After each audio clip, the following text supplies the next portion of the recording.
दोपहर के 12 बजने वाले हैं। बड़ी खबरों के साथ इस बुलेटिन में मैं हूं आपके साथ आशा झा। सबसे पहले अहमदाबाद में आग के तांडव की तस्वीर हम आपको दिखाते हैं, जहां पर एक फैक्ट्री में भीषण आग लग गई। आग पर काबू पाने के लिए फायर ब्रिगेड की कई गाड़ियां मौके पर पहुंची।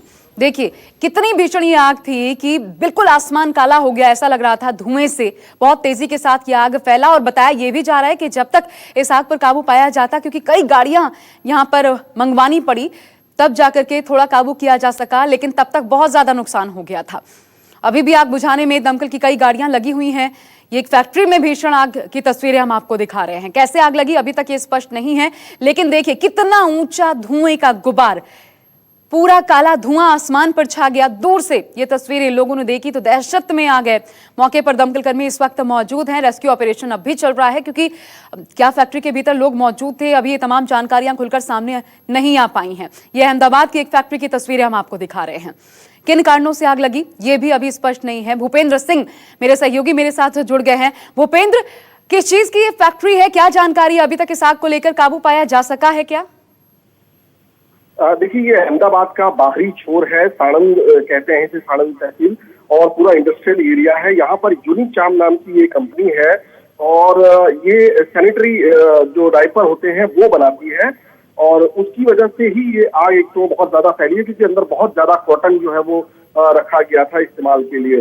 आग के कारणों का फिलहाल पता नहीं चल पाया है, लेकिन आग इतनी भयानक थी और धुएं का गुबार इतना ज्यादा आसमान में फैला हुआ था कि करीबन 3 से 4 किलोमीटर दूर से ये धुएं का गुबार जो है वो देखा जा सकता था। फिलहाल 25 दमकल की गाड़ियां यहाँ पर पहुंची हुई हैं। आग को बुझाने का प्रयास किया जा रहा है, लेकिन कॉटन अंदर इतना ज्यादा था कि उसकी वजह से आग पर फिलहाल काबू नहीं पाया गया है। ये बताइए, क्या फैक्ट्री उस वक्त चल रही थी जब ये आग लगी? क्या अंदर लोग थे? भूपेंद्र, क्या वर्कर्स थे कंपनी में उस वक्त जब ये आग लगी? जी, कंपनी, ये सुबह सुबह आग लगी है, उस वक्त बस कंपनी शुरू हो रही थी, मतलब वर्कर्स बहुत ज्यादा नहीं थे, और वैसे भी अभी वर्करों की संख्या जो है बहुत कम होती है। तो राहत की बात यही है कि अंदर किसी के फंसे होने की बात जो है, जो दमकल विभाग के अधिकारी बता रहे हैं उनके मुताबिक अंदर कोई भी व्यक्ति फंसा हुआ नहीं है। हाँ, आग जरूर फैली हुई है जिस पर काबू पाने का प्रयास किया जा रहा है, लेकिन अंदर किसी के फंसने के बिना जो कोई भी कर्मचारी है वो सब लोग बाहर निकाल दिए गए थे। इसी वक्त जब थोड़ा सा धुआं देखा गया, तमाम लोग जो भी अंदर मौजूद थे वो बाहर आ गए। तो अंदर कोई फंसा हुआ नहीं है, लेकिन आग पर अभी भी काबू पाने का प्रयास जो है किया जा रहा है। शुक्रिया आपका भूपेंद्र, विस्तार से इस पर जानकारी देने के लिए। अब चलिए एक और बड़ी खबर की बात करते हैं। भारत चीन सीमा विवाद से जुड़ी आज की 5 बड़ी खबरें हम आपको बताते हैं। सेना अध्यक्ष नरवणे आज LAC पर फॉरवर्ड एरिया का दौरा करने वाले हैं। दूसरा, पेंगोंग लेक में फिंगर 4 इलाके में भारतीय सेना ने अपनी गश्त बढ़ा दी है, जहां पर चीनी सेना की मौजूदगी है। यहीं पर वो पॉइंट है फिंगर 4 जहां पर विवाद है, तो ऐसे में वहां पर भारतीय सेना की गश्त बढ़ा दी गई है। चीन विवाद पर उधर तीसरी बड़ी खबर यह है कि CCS की बैठक भी हो रही है। NSA और CDS ने प्रधानमंत्री को इस बाबत जानकारी दी है। तमाम बड़ी खबरें भारत चीन विवाद से जुड़ी हम आपको बता रहे हैं। और देखिए, जल्द भारत आ सकता है S-400 मिसाइल सिस्टम, ये भी बड़ी जानकारी सामने आई है। तो सबसे महत्वपूर्ण खबर जो है कि सेना प्रमुख नरवणे लद्दाख दौरे पर है। आज उनके दौरे का दूसरा दिन है, कल ही पहुंचे थे। और बड़ी बात यह है कि खुद नरवणे फॉरवर्ड एरिया का दौरा करने वाले हैं। LAC पर जमीनी हालात का जायजा लेने के लिए खुद स्थानीय कमांडर्स से भी मुलाकात करेंगे। आर्मी चीफ गलवान घाटी में चीनी सैनिकों से झड़प में घायल हुए जवानों से कल अस्पताल जाकर भी मुलाकात कर चुके हैं, और आज जो फॉरवर्ड एरियाज हैं वहां पर जाकर खुद निरीक्षण करेंगे। मनीष कुमार मेरे साथ, मेरे सहयोगी जुड़ गए हैं इस पर और ज्यादा अपडेट के साथ। मनीष, बहुत महत्वपूर्ण होने वाला है, क्योंकि फॉरवर्ड एरियाज में फिंगर 4 जो 14 पॉइंट, माफ कीजिएगा, जो पेट्रोल पॉइंट 14 था, जहां पर यह पूरा विवाद जन्मा भारत और चीन के बीच, वहां से कितनी दूरी तक खुद MM नरवणे पहुंचने वाले हैं? देखिए, सेना के सूत्र जरूर आशा बता रहे हैं कि हमारे आर्मी जो है वो फॉरवर्ड एरिया में जा रहे हैं। वो किस इलाके में जाएंगे ये फिलहाल अभी इसकी जानकारी नहीं दी गई है। क्या वो गलवान घाटी की तरफ जाएंगे? मनीष, आपकी आवाज नहीं आ पा रही है, कुछ दिक्कत है। मैं दोबारा आपके साथ जुड़ने की कोशिश करती हूँ। लेकिन देखिए, फॉरवर्ड एरियाज का दौरा खुद आर्मी चीफ करने वाले हैं मनोज मुकुंद नरवणे, और साथ ही कमांडर से भी मुलाकात करेंगे। एक अच्छी बात जो निकलकर सामने आई है वो ये है कि चीन बातचीत के बाद तैयार हो गया है अपनी जो फोर्स वहां पर मौजूद है, डिप्लॉयमेंट जो है ट्रूप्स को पीछे हटाने के लिए। तो ऐसे में फॉरवर्ड ब्लॉक्स का दौरा कर ये जानने की कोशिश करेंगे कि वहां पर स्थितियां क्या हैं। एक तो आंकलन करेंगे, दूसरा कितना भरोसा किया जा सकता है, स्थितियों को देखकर ये भी भापेंगे खुद एमएम नरवणे, हमारे आर्मी चीफ। तो बहुत महत्वपूर्ण होने वाला है, आज ये दूसरा दिन है उनके लद्दाख दौरे का।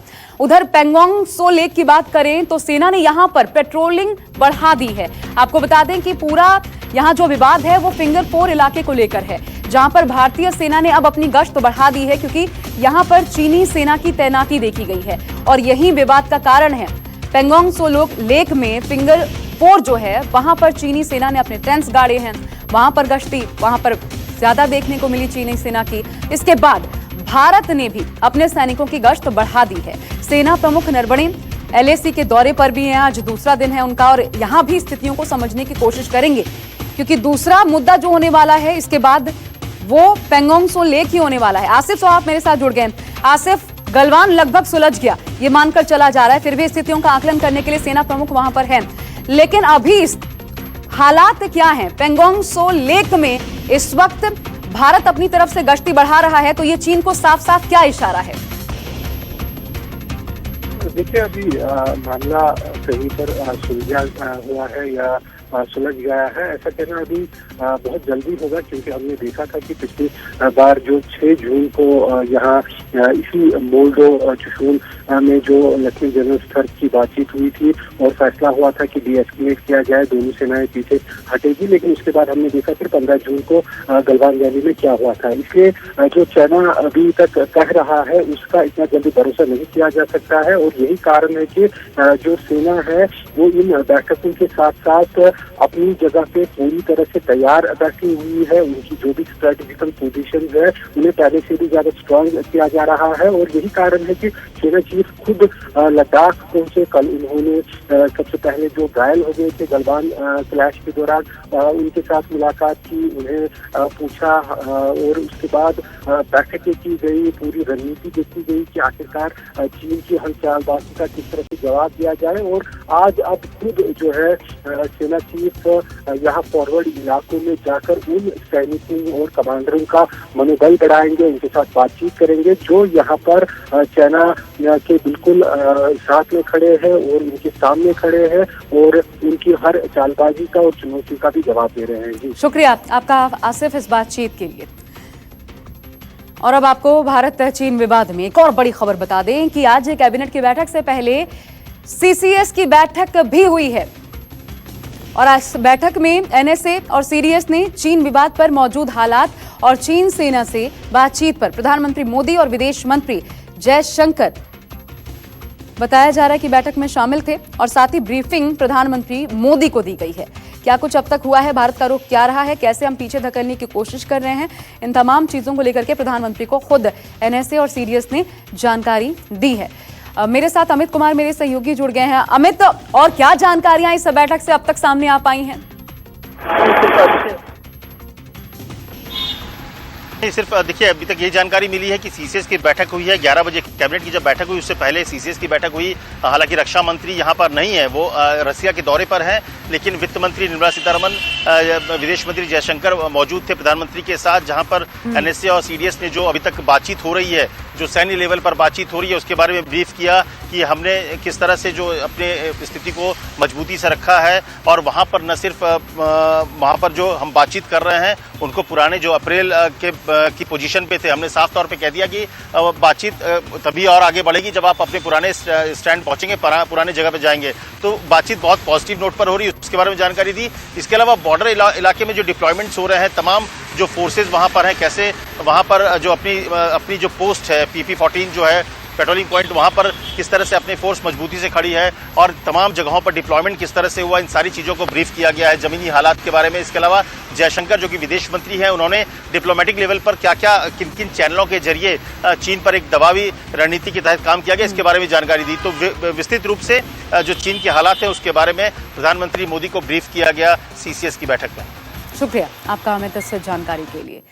उधर रक्षा मंत्री राजनाथ सिंह अब से थोड़ी देर बाद रूस में विक्ट्री परेड में शिरकत करेंगे। आपको बता दें 3 दिनों का रक्षा मंत्री राजनाथ सिंह का ये रूस का दौरा है। राजनाथ सिंह ने इससे पहले कहा था S-400 मिसाइल डिफेंस सिस्टम जल्द ही भारत आएगा, और ऐसे में ये जो उनका दौरा हो रहा है इस बिना से बहुत महत्वपूर्ण समझा जा रहा है, क्योंकि शिरकत तो करेंगे इस विक्ट्री डे परेड में रक्षा मंत्री गणमान्य अतिथि के रूप में, लेकिन इसके अलावा जो भारत चाहता है S-400 मिसाइल सिस्टम, उसको लेकर भी बातचीत आगे बढ़ेगी और जल्द ही भारत को सुपुर्द किया जा सकता है। डिस्कशन काफी पॉजिटिव और प्रोडक्टिव रही है। मुझे भरोसा दिलाया गया है कि ऑनगोइंग कॉन्ट्रैक्ट्स को मेंटेन किया जाएगा और न केवल मेंटेन किया जाएगा बल्कि उनको और तेजी से कम समय में पूरा भी किया जाएगा, यह भी भरोसा दिलाया गया है।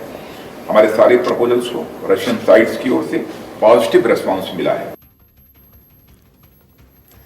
तो आप सुन रहे थे पॉजिटिव रिस्पांस की बात रक्षा मंत्री राजनाथ सिंह कर रहे थे। और जिस तरीके से विवाद का सामना चाइना के साथ इस वक्त भारत कर रहा है, बहुत जरूरी है कि हम अपने वो तमाम सैन्य साजो सामान जुटाएं जल्द से जल्द। और दिशा में रूस में जब पहुंचे हुए हैं तो फिर कोशिश यही है भारत की कि जो हमारा मिसाइल डिफेंस सिस्टम है वो जल्द से जल्द मिल पाए। और ऐसी पूरी उम्मीद खुद रक्षा मंत्री राजनाथ सिंह ने भी जाहिर की है।